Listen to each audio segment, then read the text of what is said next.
के बीच एक पुराना पाइन विला बुक किया था। शहर के शोर से दूर ये चारों तरफ से चीड़ के घने जंगलों से घिरा हुआ था।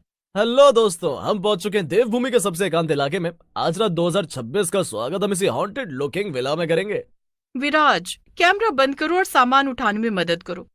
वैसे अक्षय, ये जगह कुछ ज्यादा ही सुनसान नहीं है? यही तो खासियत है प्रिया, सुकून, कोई ट्रैफिक नहीं, कोई शोर नहीं। जैसे ही वे विला के गेट पर पहुंचे, एक बूढ़ा आदमी हाथ में लालटेन लिए सामने खड़ा था।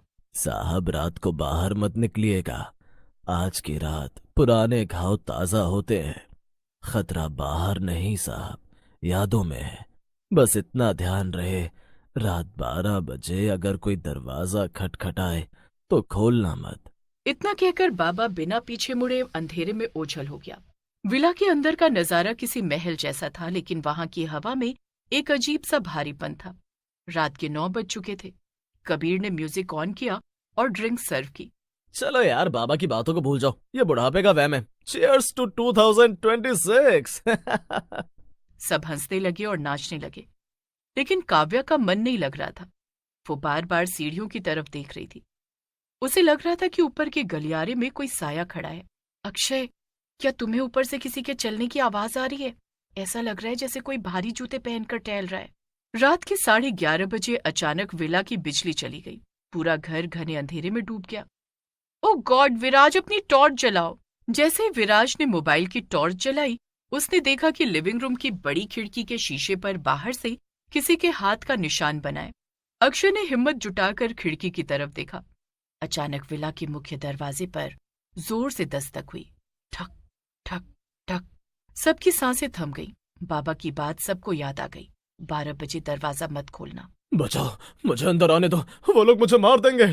नहीं, बाबा ने मना किया था। ये कोई चाल हो सकती है। अक्षय ने दरवाजे के छेद से बाहर देखा। बाहर एक औरत खड़ी थी, जिसके कपड़े फटे हुए थे और उसका चेहरा बालों से ढका था। वो कांप रही थी। अक्षय ने जैसे ही कुंडी खोली, हवा का एक बर्फीला झोंका अंदर आया और लाइटें अचानक जल गईं। लेकिन दरवाजे पर कोई नहीं था। तभी ऊपर की मंजिल से एक जोर की चीख सुनाई दी। वो सब भागकर ऊपर पहुंचे। ऊपर के कमरे में रखी एक पुरानी अलमारी अपने आप खुल रही थी और बंद हो रही थी। कमरे की दीवारों से खून रिसने लगा था। और सबसे भयानक बात, विराज का कैमरा जो स्टैंड पर लगा था, अपने आप घूमकर उनकी तरफ देख रहा था। विराज ने डरते डरते कैमरे की स्क्रीन देखी। स्क्रीन पर उसे 4 नहीं बल्कि 5 लोग खड़े दिखाई दिए। उनके पीछे एक लंबा बिना चेहरे वाला साया खड़ा था। भाई भागो, तुम्हारे पीछे कोई है। अक्षय ने पीछे मुड़कर देखा तो वहां कोई नहीं था, लेकिन उसके कंधे पर 5 उंगलियों के काले जलने के निशान उभर आए थे। रात के 11:55। विला का माहौल पूरी तरह बदल चुका था। हमें यहां से निकलना होगा, ये घर हमें मार देगा। वो नीचे की तरफ भागे, लेकिन सीढ़ियां खत्म ही नहीं हो रही थी। वो भाग रहे थे, लेकिन बार बार उसी गलियारे में वापस आ रहे थे। तभी विला के केयरटेकर बाबा का सिर कटा हुआ शरीर हॉल के बीचों बीच पड़ा मिला। उसके सीने पर लिखा था, नया साल मुबारक। ये क्या हो रहा है? ये कोई इंसान नहीं कर सकता। अचानक विला के कोने से वही औरत निकली जिसे अक्षय ने दरवाजे पर देखा था। उसने अपने बाल हटाए। उसका चेहरा जला हुआ था और आंखें बाहर निकली हुई थीं। पिछली बार भी इसी रात को उन्होंने मुझे जलाया था, आज तुम जलोगे। घड़ी में 12 बज गए। पूरे विला में एक धमाका हुआ। आग की लपटें अपने आप दीवारों से निकलने लगी। अक्षय को समझ आ गया कि यह कोई सामान्य साया नहीं बल्कि एक श्रापित आत्मा है जो हर साल इसी समय अपना शिकार ढूंढती है। विराज, उस पुराने लालटेन को जलाओ जो बाबा के पास था, उसमें शायद कुछ खास है। विराज ने बाबा के पास गिरा हुआ लालटेन उठाया और उसे जलाया। जैसे ही लालटेन की रोशनी उस औरत पर पड़ी, वो राख की तरह बिखरने लगी। उसकी चीखें पूरे पहाड़ में गूंज उठी। वो चारों बिना रुके विला से बाहर निकले और अपनी कार की तरफ। सुबह के 6 बजे सूरज की पहली किरण ने पहाड़ियों को छुआ।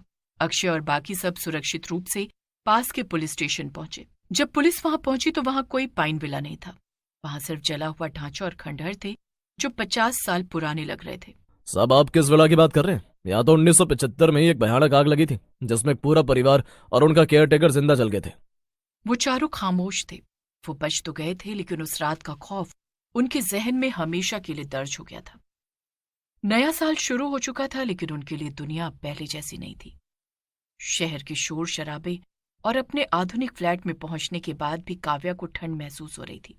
वो बार बार हीटर चालू करती लेकिन कमरे का